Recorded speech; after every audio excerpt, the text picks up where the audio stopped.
Hello and Happy New Year. Altruistic Ape here. You know me as the guy who wants to make video games about monkeys, and for that goal, I require a community. Since what's the point of spending so much time, effort, and money on video games if no one's going to play them? So, today I've made this video. Now, for previous projects, it's 100% understandable to never play those. I mean, they're terrible. And honestly, half the time I think about destroying them and just burying them in the closet because pretty embarrassing. Keep it short though, I want a community. For a community, I need a good social media account, and YouTube has been my primary way of doing that. However, the 60-second little snips of my game isn't going to do any favors, either for selling it or building up a fandom. So, I'm going to try these long-form videos out like this, and hope that I can get something out of it. Anyway, my main goal is to focus mostly on my game. I'm still a new developer, I have lots to learn, and so much to improve on. So I don't want to spend time that could be used to make my game better, upgrade it, increase quality, anything like that on social media like this. Since if I spend too much time on this, I'm just wasting it. So, with that in mind, please enjoy the video. Now, you've heard me talk about it. I've seen videos on my channel about it, but if you haven't, don't watch them. Please, they're not good. But what is my game? Hot Shot Monkey. It's a simple bullet hell, arcade-ish style game. All the indie dev hallmarks. Pixel art, single player, but not a roguelike. So, some creativity. And you already know that this game can be the best game ever, because come on, you play as a monkey. That's fun. So what you do is you track down bounties of robotic crime lords. Or from a gameplay perspective, you're a monkey with a pew pew. And there is a demo on itch, and you should go play it. It's fun, it's challenging, and it's a great way to support me for free. It will be in the description, the link, and just go play it. You do need to play on PC, since it's only adaptable onto that, but each level itself can be broken down into 3 main parts. Each part is different, and I think adds to a whole creative experience for the game.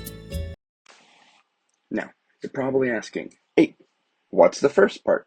And that's a great question, and that is loadout. A game with one gun is boring, even if you play as an awesome monkey. And a game where everything's the exact same every time you do it gets really monotone and just, well, it's no fun to it.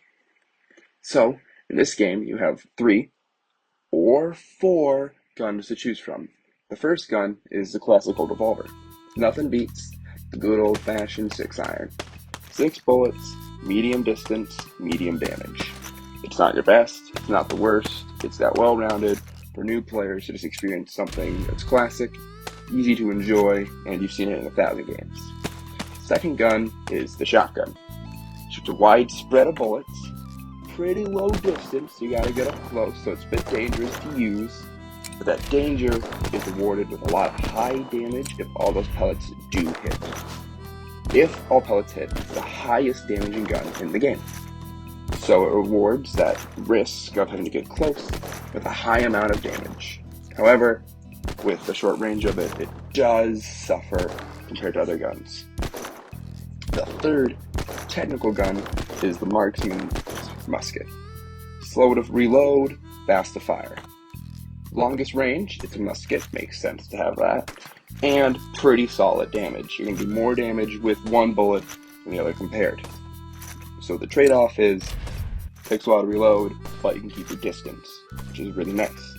Now the musket also has the ability to pierce through objects, meaning it will go through. No matter what perks you have equipped, it will always go through at least one drill. So if you get them in a line, which is pretty easy to do with their AI, you could actually deal more damage overall than the other weapons. So that's the trade-off here. Bit of skill and work into it, best gun in the game. And lastly, the most awesome, a flamethrower. So the flamethrower works a bit differently than the other weapons. That's why I said technically 4, though it's only 3 guns. The flamethrower has about 250 fuel points. Now every time you fire it, it loses a bit of fuel points. So at 0 fuel points, forces a reload. Now the way the damage works with a flamethrower is a bit different compared to just a shooting bullet. Instead, there's something called a flame tick, which just means every few moments that an enemy is under the effects of the flamethrower, they'll take damage. Additionally, the flamethrower can set enemies on fire. It's an RNG chance, about 10 for each damage, but you're going to have it almost every time with how much damage will happen with the flame tick. Now, a drone on fire will take about 2 damage every 1 to 2 seconds.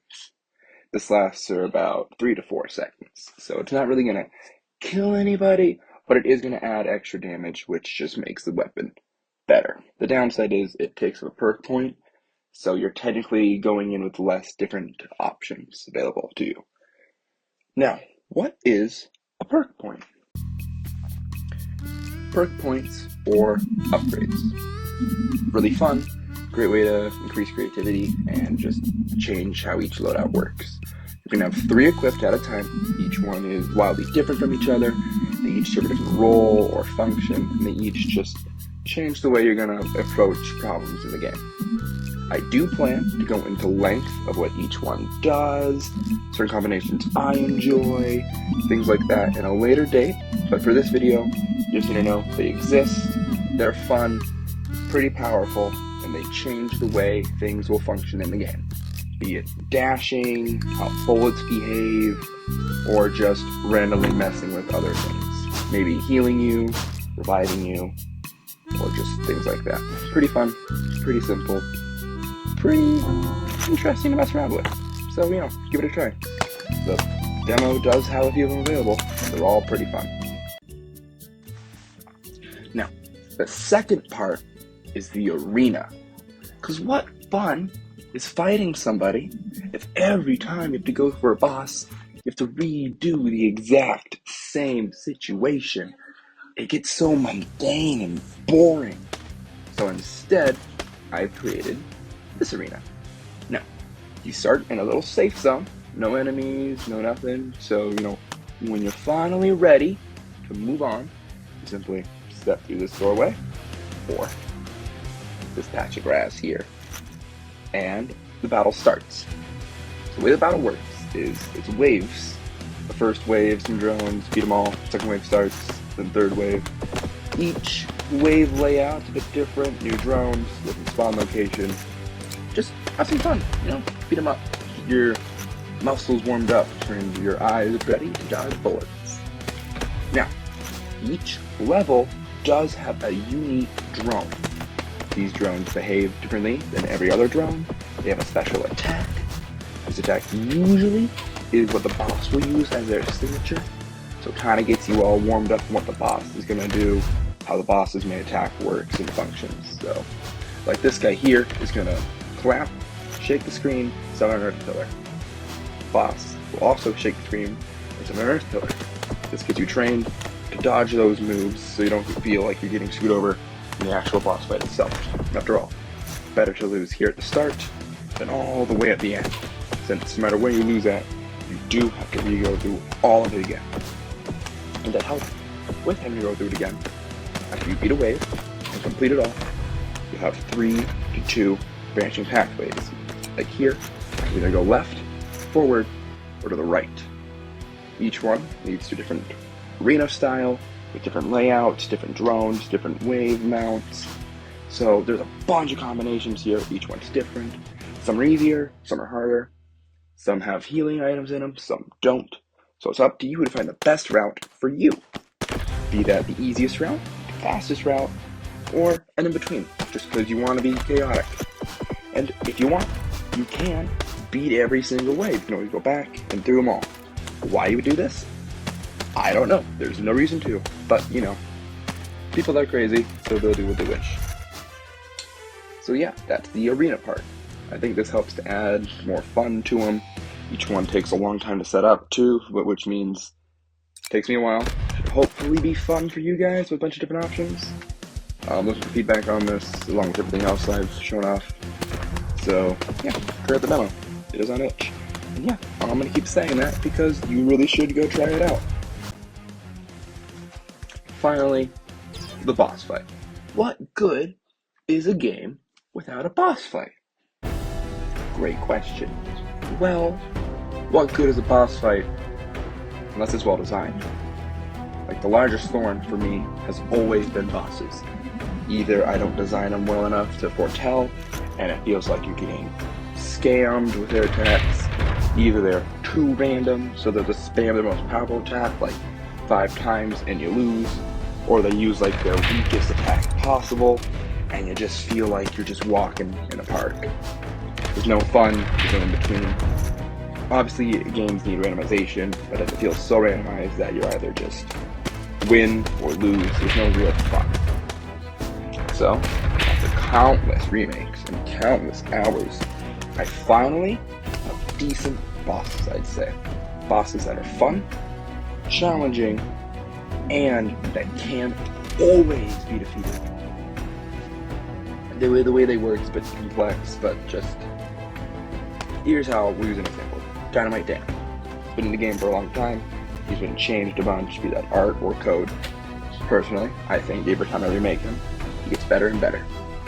So the way the fight starts off is we have this large arena, and he's in his first form. In this form, he has 3 attacks. He can throw a ring of dynamite around the arena, which punishes you for getting too far away, so you want to stay close. He can also self-explode, doing no damage to him, but hurting you, punishing you for staying close. So you gotta kind of keep a mid-range distance with him, which is pretty easy to do with all the pillars around the room. It's pretty simple. So you're asking, where's the challenger of this wave? That's his 3rd attack, bounty bullets. You can fire 2 bounty bullets, which will be randomized in how they fly off, and if they hit a corner or you, they'll then fly in the opposite direction, along with 5 shotgun bullets as well. So, a bit challenging, a bit tough, but first phase, pretty simple, nice warming up with what you're gonna do. Once you take away about 500 health of his, we'll then enter a new cutscene, and I decided arenas are boring. Let's get rid of it. As the next log explosion goes off, you now notice the arena has shrunk. It also changes. They're pretty dangerous, but there's a large pattern that if you notice, if he vanishes, he moves up here. While he's up there, you don't use certain moves, like summoning into a TNT barrel, or throwing dynamite down, or shooting bullets. Now, the bullet attack is kind of a remake of bounty bullets. A bit different though, a bit more dangerous. He can also vanish again and return to the center. When he does that, he's rather with a spin attack that sends bullets in a rotating kind of circle.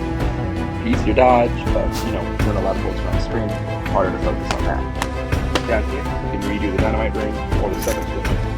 I did remove the 2 bouncy side attacks, and in fact, remove and you change as you go on. But, it's pretty easy to dash, dodge, except for the punishment protection. See, in the arena, the pits, you can't walk into it, so it's just a small arena. Except if you dash, you can fall low take damage, and be back on the position you fell off at. So be careful with your dashing to overshoot. You can't change direction once you start to dash. This makes the arena a bit more punishing. Now you can't zigzag all around, you have to actually try to sidestep. So it's pretty fun, pretty difficult. I think this is a great first boss, and you live up to what other bosses will do. And if you think you want to fight him, well, you can't. In the demo. Go play the demo. That is just one example of a boss in my game that will feature. I plan to add more. I'm still working on some. It takes a lot of time to set up moves that can be patterned and dodged without scamming the player in a way that you can't actually dodge it and not get hit. Which I know some games will do that, but I don't think it's really fair for a bullet hell like this. But that's about the end of the video. I did want to say thanks to anybody who actually watched it all the way through. I'd appreciate any feedback, either on the game itself or my type of videos I'm trying to make here, because I really just want people to actually enjoy what I'm doing. And I really feel supported with you watching the way through the end here. So I just want to say thanks for that. Gives me hope what I'm doing. Makes me think, hey, maybe people do actually want to play some wacky, fun monkey games, right? I mean, sure, I can do it for myself, but if no one actually wants to do it, what's the point of making these videos and games if no one ever wants to play them? So I just want to say thanks. Hope you enjoyed the video. Have a great day, and a new year.